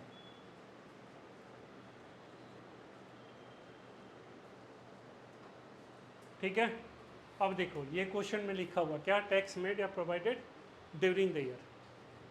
अब क्या हो जाएगा यहाँ पे, ये मेड या प्रोवाइडेड ड्यूरिंग द ईयर। अब मेड कौन सा, ये है, ये है भाई, ये मैंने लिखा ब्रैकेट में पेड, और ये क्या लिखा है मेड। यहाँ पे तुम्हें क्या लिखा हुआ मेड, तो ये वाला अमाउंट कहाँ आएगा, यहाँ पे आएगा। नहीं समझ आया, तो ये अमाउंट निकल जाएगा या नहीं निकलेगा भाई। इसका टोटल कितना हो गया 75, यहाँ भी 75, यहाँ कितना हो गया 50। आया या नहीं समझ आया, ठीक है। अच्छा, अब आपको पता है कि ऑपरेटिंग एक्टिविटीज़ में एक को ऐड करते हो और दूसरा को माइनस करते हो। ऑपरेटिंग एक्टिविटीज़ में मैंने क्या लिखवाया, एक शुरू में प्रोविजन फॉर टैक्स ऐड हो रहा है और लास्ट में क्या हो रहा है माइनस। तो यहाँ देखो ये जो पेड वाला है ना, ठीक है, ये जो पेड है इसको क्या करोगे माइनस, और इसको क्या करोगे प्लस। आ रही बात समझ, यानी क्वेश्चन में देखो ऑपरेटिंग एक्टिविटी में शुरू में क्या कर रहे हो, नेट प्रॉफिट में प्रोविजन फॉर टैक्स को ऐड कर रहे हो, नहीं फॉर्मेट देखो नेट प्रॉफिट में क्या हो रहा है ऐड हो रहा है। तो कौन सा अमाउंट ऐड होगा, ये 25,000, और उसी में लास्ट में मैंने लिखवाया लेस टैक्स पेड, वो कौन सा अमाउंट माइनस होगा, ये 15,000। आया नहीं आया समझ, आ गया समझ, कोई दिक्कत नहीं। अब यहाँ देखो ये तो फर्स्ट कंडीशन था।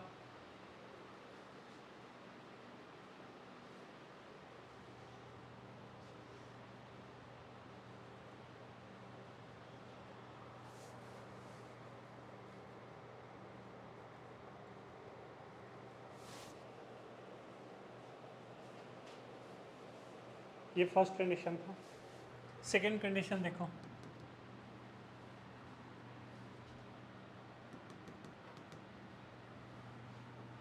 ये हमेशा माइनस ही होगा, ध्यान रखना, और ये हमेशा क्या होता है, प्लस ही होगा।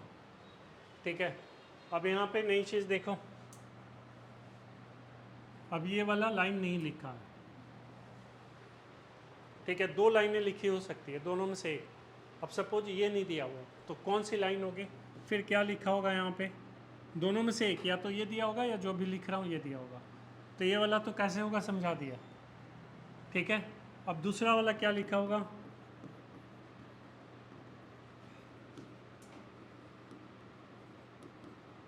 Tax paid during the year, tax paid during the year 25,000। अब मैंने क्या लिखा, ये भी कुछ और लिख देता हूँ, अमाउंट सेम आ गया तो tax paid the user during the year 30,000। अब ये वाला लाइन नहीं है, दोनों में से एक ही लाइन लिखा होगा एडजस्टमेंट में, या तो ये लिखा होगा या फिर ये लिखा होगा। ये वाला लाइन तो समझ लिया, अब ये वाला लाइन नहीं है। अब कौन सा लाइन है, ये वाला एडजस्टमेंट ये दी हुई है, क्या, tax paid during the year. ठीक है, यानी 30,000 रुपये कंपनी टैक्स पे किया है। तो भाई पेड कहाँ लिखा हुआ है बताओ, ये देखो पेड लिखा हुआ, ये पेड पेड मैच हो रहा है ना, ये पेड है, पेड स्पेलिंग भी सेम, मीनिंग भी सेम। तो ये वाला अमाउंट यहाँ लिख दो 30,000, तो 60 और 30 कितना होता है, 90। यहाँ भी क्या हो जाएगा, 90, और ये क्या है, 40। मैंने कहा ये वाला तो प्लस माइनस तो सेम ही है। अब ये क्या करोगे, शुरू में ऐड कर दोगे नेट प्रॉफिट के टाइम में, और ये वाला क्या करोगे, कहाँ करोगे, माइनस करोगे, कहाँ पे, प्रोविजन फॉर टैक्स खत्म हुआ। समझ आ गया कॉन्सेप्ट।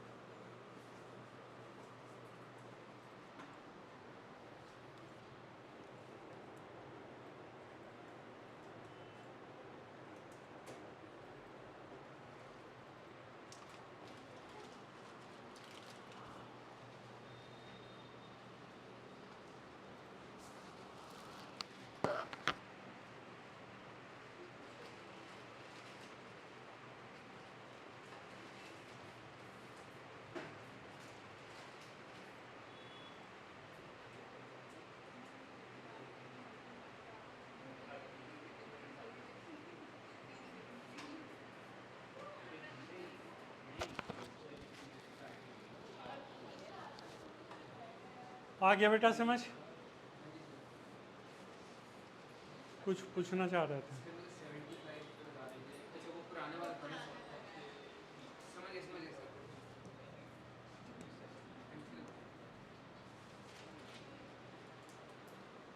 ये समझ आ गया।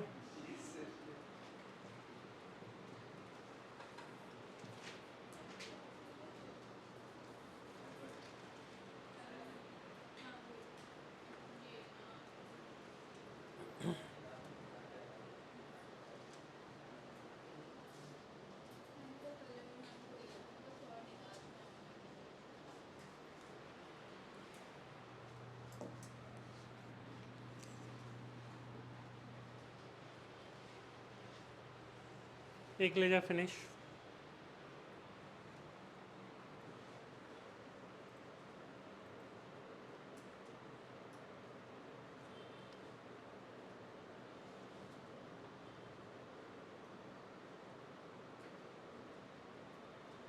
अब फिक्स एसेट का लेजर बनाएंगे, किसका लेजर बनाएंगे। अब वो फिक्स एसेट कौन सा हो सकता है, मशीन हो सकता है, फर्नीचर हो सकता है, ऑफिस इक्विपमेंट हो सकता है, कुछ भी हो सकता है। ठीक है, तो अब फिक्स एसेट का जब हम लेजर प्रिपेयर करेंगे,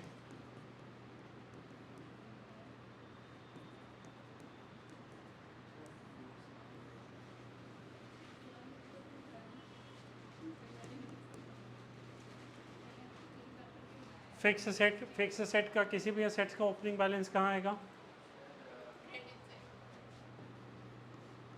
किसी भी असेट का ओपनिंग बैलेंस डेबिट साइड हाँ वो क्रॉस होता है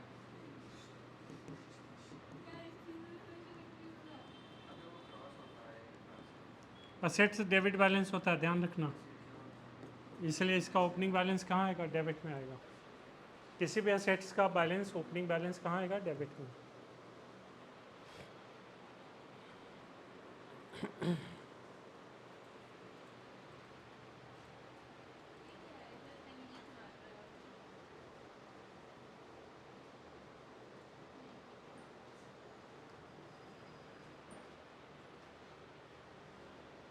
एक ही बात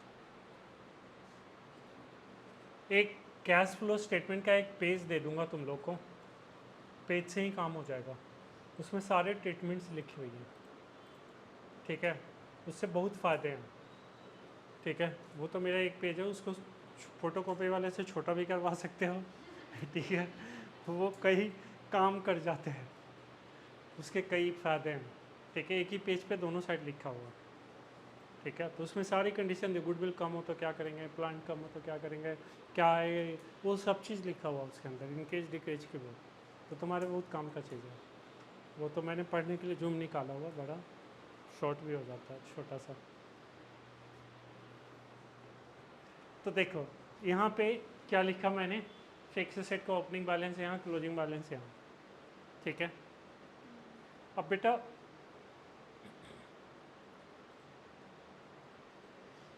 अब डिप्रिसिएशन दो जगह दी होती है।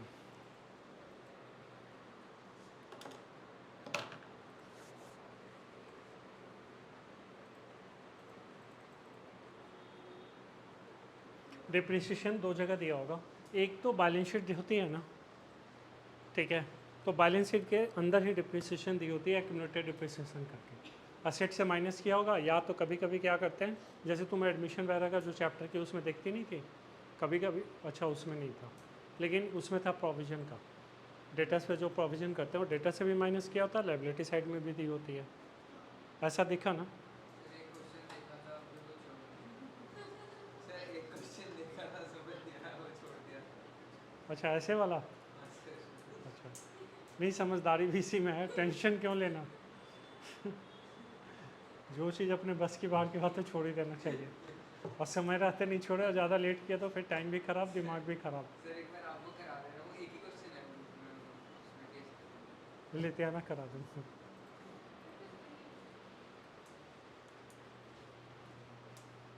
ठीक है, उसको क्या दिमाग ख़राब करना, सही बात है। बट ऐसा नहीं बेटा, आज भी सीए की क्लास मेरी होती है। सीए के एक स्टडी मटेरियल में कभी कभी कुछ ऐसा दे देते हैं ना, वो जो मेरे को क्वेश्चन ही समझ नहीं आता कि क्वेश्चन में करना क्या है। सही बता रहा हूँ, इतने साल पढ़ाने के बाद, ठीक है? कई बार ऐसा होता है कि उनके जो सीए इंस्टीट्यूट में प्रिंट जो कर देते हैं क्वेश्चन, वो क्वेश्चन का मीनिंग नहीं समझ आता मुझे कि वो क्वेश्चन में करना क्या है। फिर इसलिए मैं सीए नहीं करती लेकिन बट मैं ज़िद्दी हूँ, ठीक है? उसको समझने की कोशिश करता हूँ कि क्या कह रहे हैं वो, क्या पूछ रहे हैं, वो क्या चाह रहे हैं, ठीक है? वो क्या होता है कि जब दिमाग लगाओ, थोड़ा देर वेट करो, एनालिसिस करो, ठीक है, तो चीज़ें क्या होती हैं, समझ आओ, ठीक है? ये होता है। अगर आपने सीए क्यों नहीं किया कौन आपने सीए क्यों नहीं किया इतना मुश्किल पढ़ाई मेरे को कार्य करने को, पागल हो गया मैं? खुद तो मना कर रही है नहीं करूँगी, मेरे को ही आपने क्यों नहीं किया?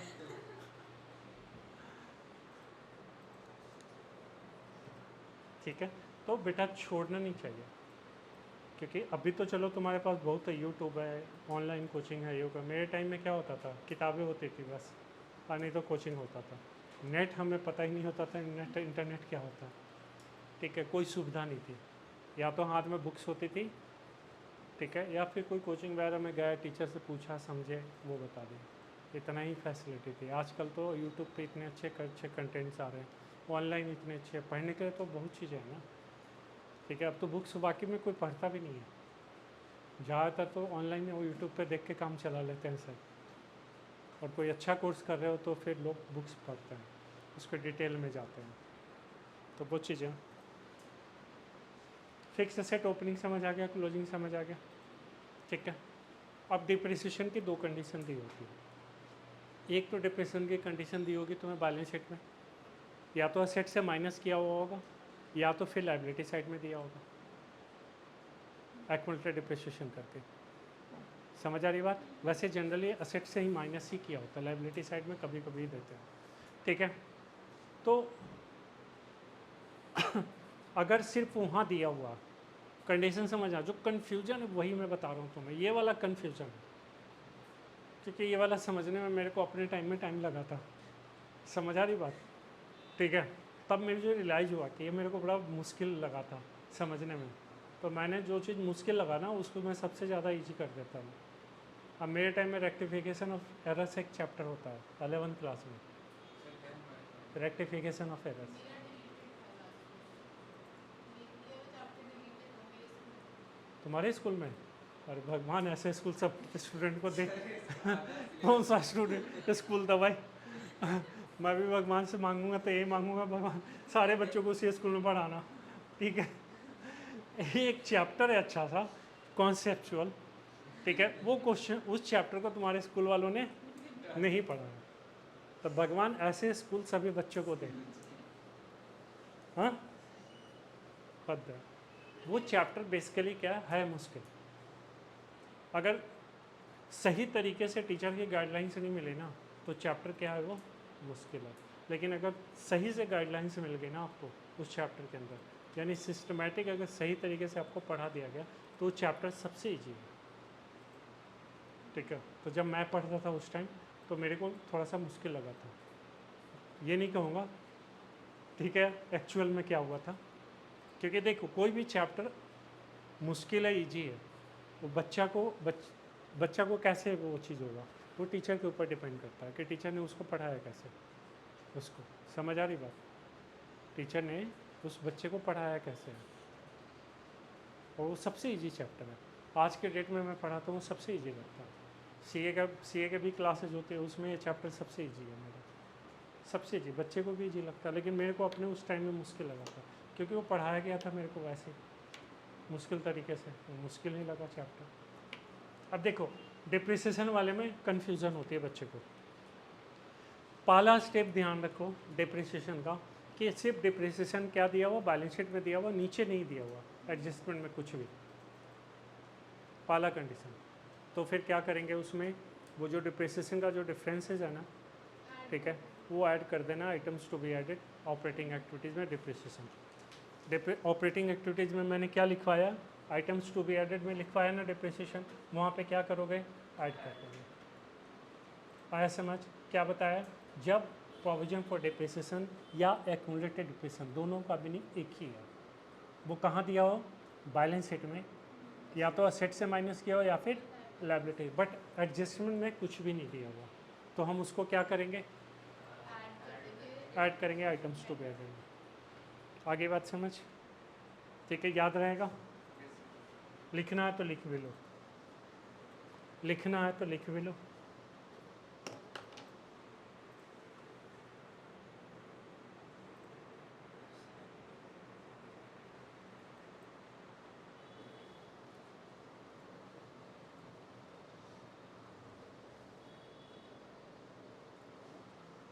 सेकेंड कंडीशन,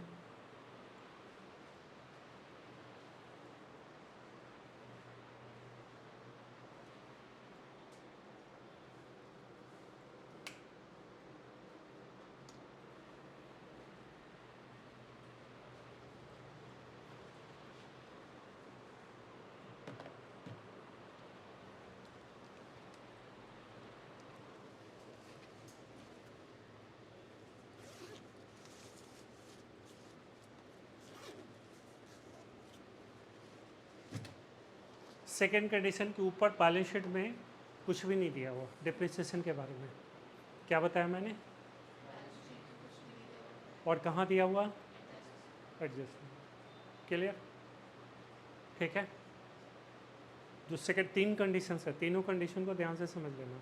पहला कंडीशन बता दिया मैंने, दूसरा कंडीशन में है कि ऊपर बैलेंस शीट में कुछ भी नहीं है, सिर्फ एडजस्टमेंट में दिया हुआ, राइट। तो वो डिप्रिसिएशन जो एडजस्टमेंट में दिया हुआ उसका इफेक्ट कितनी जगह होगा? पहला कंडीशन में इफेक्ट कितनी जगह था? बैलेंस शीट के ऊपर दिया हुआ था, तो इफेक्ट सिंगल होता, ध्यान रखना। उसका इफेक्ट क्या है? Single. Items to be added में ऐड करना, ध्यान रखो।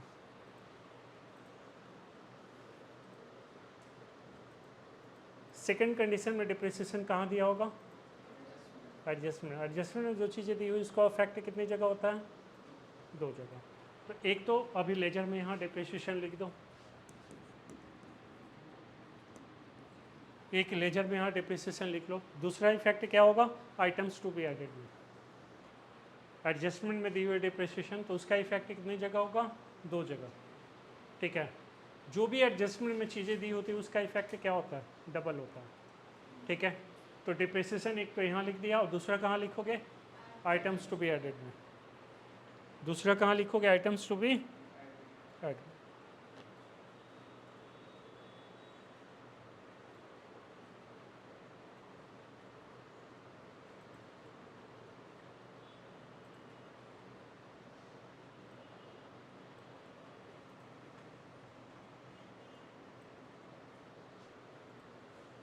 ठीक है, ये समझ आ गया?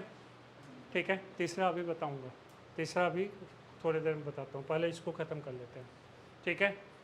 तो ये तो डिप्रिसिएशन समझ आ गया यहाँ पे। दूसरा हूँ, अच्छा, नीचे एडजस्टमेंट में तुम्हें लिखा होगा, एडजस्टमेंट में लिखा होगा सपोज कि मान लो कोई मशीन है 10,000 की, ठीक है, उसको हमने 8,000 में बेच दी, ठीक है, तो 2,000 का क्या हुआ? लॉस। तो यहाँ पे बाई बैंक आएगा, सेल। और अगर लॉस हुआ है तो यहाँ पे आएगा, और अगर गेन है तो यहाँ पे आएगा।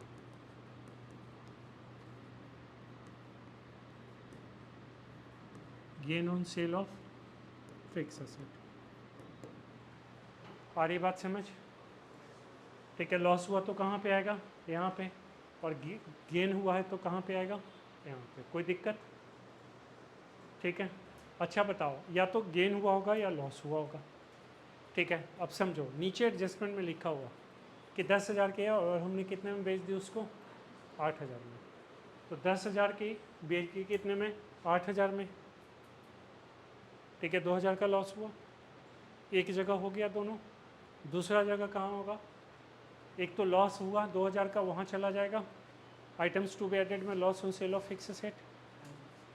और जो 8,000 में बिकी है वो कहाँ जाएगा? इन्वेस्टिंग एक्टिविटीज में, sale of fix asset, investing activities में है। दो जगह एंट्री हुई या नहीं हुई? हो गई ना दोनों जगह एंट्री, ठीक है। समझ आ गया यहाँ तक? और अगर प्रॉफिट हुआ है तो यहाँ आएगा, और फिर दूसरा कहाँ आएगा? नॉन ऑपरेटिंग इनकम में। Non operating income operating activities में। याद हो रहा है? ठीक है। अच्छा, अब ये हम बनाते क्यों हैं फिर फिक्स एसेट अकाउंट? हाँ, बच्चा ये भी जवाब देता है कि सर वर्किंग नोट के मार्क्स मिलते हैं इसीलिए बनाते हैं। अब देखो, इसका बेसिकली ये सारा चीज़ तो क्वेश्चन का पार्ट था, ठीक है, वो हमने यहाँ पे लिख दिया। बट इसका मेन ऑब्जेक्टिव क्या होता है बनाने का? अब मेन ऑब्जेक्टिव क्या होता है? ये सब अमाउंट दिया हुआ था, ये सब हमने लिख दिया। अब हम देखते हैं कि दोनों साइड इक्वल आ रहा है या नहीं आ रहा, ठीक है। दोनों साइड इक्वल आ रहा है नहीं आ रहा। तो जनरली जो आपको बैलेंस आएगा ना, वो इस साइड आएगा। जनरली बैलेंस कहाँ पे आएगा? डेबिट साइड में। तो डेबिट साइड में जो बैलेंस आएगा उसको हम लिखेंगे बैंक, यानी कंपनी क्या कह रही होगी? फिक्स असेट परचेज की होगी। कंपनी क्या की होगी? फिक्स असेट परचेज की होगी। तो ये हमारा क्या हो गया? बैलेंसिंग फिगर हो गया। आ रही बात समझ? वो यही आएगा, परचेज ऑफ फिक्स असेट। यहाँ जो बैलेंस आएगा ना, जनरली इधर ही शॉर्टेज होगा, या तो इक्वल होगा या तो फिर यहाँ शॉर्टेज होगा, ठीक है। या तो बराबर आ जाएगा या फिर यहाँ पे शॉर्टेज होगा। रुको रुको रुको, बट ये ऐसा 90% ही पॉसिबल है, 100% पॉसिबल नहीं है। यानी 10% वहाँ भी कम आ सकता है, ठीक है। 90% तो यही होगा कि ये साइड बड़ी हो गई, यहाँ कम पड़ गया, जो भी पड़ गया वो कुछ सोचो मत, यहाँ टू बैंक परचेज लिख के अमाउंट लिख दो, यानी कंपनी एसेट खरीदी है, ये चला जाएगा कहाँ पे, इन्वेस्टिंग एक्टिविटीज़ में, परचेज ऑफ फिक्स एसेट। ठीक है, बट ऐसा 90% ही पॉसिबल है, 10% इधर भी आ सकता है बैलेंस। ठीक है, जब इधर बैलेंस आएगा तो फिर यहाँ पे देख लेना कि डिप्रिसिएशन दिया हुआ है या नहीं दिया हुआ। तो जनरली जो यहाँ बैलेंस आएगा ना वो आपका आएगा depreciation provided during the year का, प्रोवाइडेड ड्यूरिंग द ईयर, यानी कंपनी जो पूरे साल में डिप्रिसिएशन प्रोवाइड की है वो। ठीक है, यहाँ जो शॉर्टेज अमाउंट होगा किसका होगा, डिप्रिसिएशन का।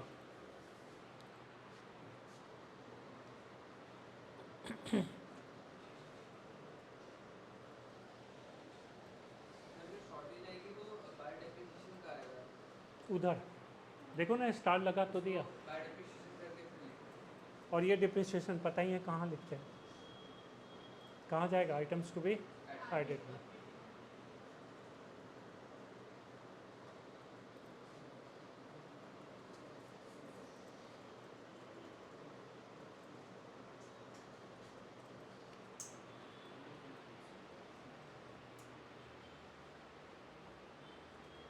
ये समझ आ गया। Yes sir. अब डिप्रिसिएशन का तीसरा कंडीशन तो रह ही गया, वो गंदी है, वो गंदी है, वो मुश्किल है। नहीं नहीं, मुश्किल तो कुछ भी नहीं है, मुश्किल होता तो मैं मना कर देता, सिलेबस में नहीं है।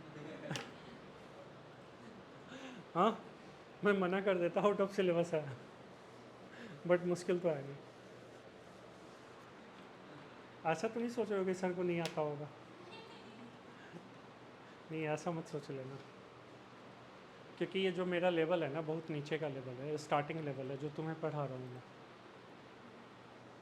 हमारी ये बहुत था। ये मेरी स्टार्टिंग लेवल है, स्टार्टिंग से भी कुछ नहीं है, मतलब 1% भी कुछ है ही नहीं। आ गया समझ। ठीक है, अब डिप्रिसिएशन का तीसरा कंडीशन बेटा ये है कि आपको ऊपर भी दिया हुआ बैलेंस शीट में एक्यूमुलेटेड डिप्रिसिएशन करके, और एडजस्टमेंट में भी दी हुई है। और ये बात समझ, क्या बताया कि डिप्रिसिएशन आपको बैलेंस शीट में लायबिलिटी या असेट साइड में एक्यूमुलेटेड डिप्रिसिएशन करके भी दी हुई है, और नीचे तब क्या करेंगे, एक्यूमुलेटेड डिप्रिसिएशन का लेजर बनाएंगे। ठीक है, जो भी चीज़ें ऊपर बैलेंस शीट में और नीचे एडजस्टमेंट में दी होती है उसका क्या होगा, लेजर बनेगा। देखो प्रोविजन फॉर टैक्सेशन का भी ऐसा हुआ। ठीक है, ऊपर दिया होता, नीचे भी अगर लिखा हुआ टैक्स प्रोवाइडेड या मेड ड्यूरिंग तो बनाया लेजर।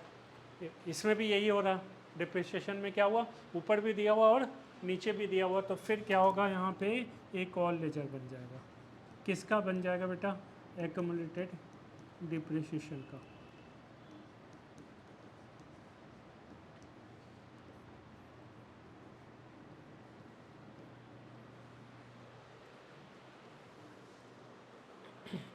अब बताओ एक्यूमुलेटेड डिप्रिसिएशन का ओपनिंग बैलेंस कहाँ पे आएगा,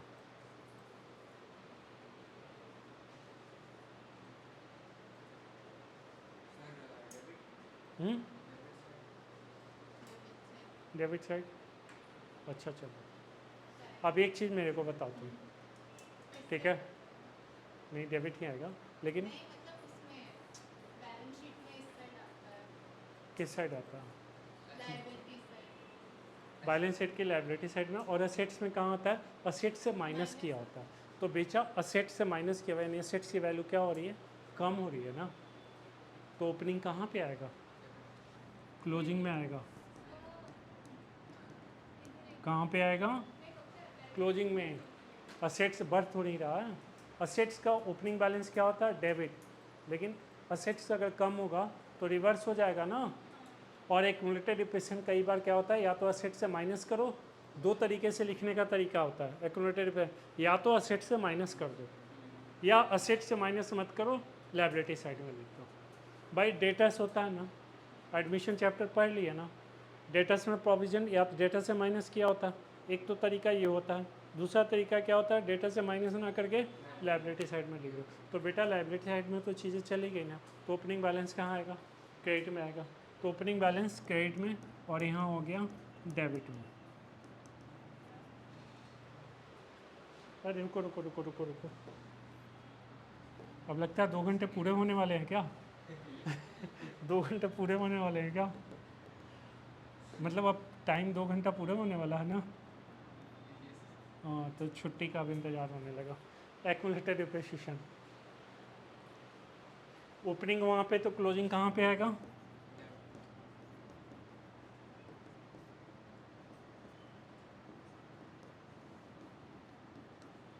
आ रहा है समझ? अच्छा, इस वाले से देखो, ये एंट्री कहाँ कहाँ जाएगी? ओपनिंग क्लोजिंग की कोई एंट्री कहीं ट्रांसफ़र नहीं होती है, ध्यान रखना। ओपनिंग और क्लोजिंग का कोई अमाउंट कहीं भी ट्रांसफ़र नहीं करेंगे हम, ठीक है। डिप्रिसिएशन आपको बता दिया गया, सेल कहाँ जाएगा, इन्वेस्टिंग में बता दिया, लॉस भी बता दिया, ये गेन होगा तो भी बता दिया, ये भी बता दिया। उसी तरह यहाँ ओपनिंग लिख दिया। अच्छा, डिप्रिसिएशन कहाँ पे है? ये वाला बैलेंस है, ये अब डिप्रिसिएशन कहाँ चलाएगा? यहाँ पे, सर सीडी ये यहाँ से उठ के चला गया, कहाँ से आ रहा? फिक्स असेट से। तो ये क्या लिखोगे? Fix asset. बनाना पड़ेगा और ये भी बनाना हाँ, ठीक है। ये बैलेंस उठ के कहाँ चला गया? यहाँ पे। सर ये क्वेश्चन 40 मार्क्स का आता है। कितने मार्क्स का? 40 मार्क्स। पड़ेगा। एक जीरो हटा के 4 मार्क्स आएगा। ठीक है, ये वाली चीज़ें यहाँ पे आ जाएंगी। यहाँ लिख दिया और यहाँ लिखोगे by profit and loss account, और ये होगा बेटा बैलेंसिंग फिगर। ये क्या हो गया? बैलेंसिंग फिगर, जो बैलेंस बच जाएगा, हमेशा बैलेंसिंग फिगर होता है, ठीक है। इसका टोटल ये माइनस ये जो बच जाएगा ये, और यही वाला डिप्रिसिएशन का अमाउंट वहाँ लिखोगे आइटम्स टू बी एडेड में। आइटम्स टू बी एडेड में क्या आएगा? अब ये वाला डिप्रिसिएशन नहीं लिखोगे, जब ये ले जाए सर जब थर्ड केस है तब। थर्ड केस है तब, अभी ये था ही नहीं तो यही लिखोगे ना। और जब ये बना दिए तो ये वाला depreciation item to be added में मत लिखना। कौन सा लिखना? ये वाला। और इस लेजर से सिर्फ यही एक अमाउंट की एंट्री होगी और किसी अमाउंट की एंट्री नहीं होगी इस लेजर से, ध्यान रखना। इस लेजर से क्या होगा? सिर्फ ये वाला अमाउंट आएगा आइटम्स टू बी एडेड में डिप्रिसिएशन, और कोई भी एंट्री इसकी नहीं होगी, ठीक है। ये प्रॉफिट एंड लॉस अकाउंट लिखा, आ गया समझ?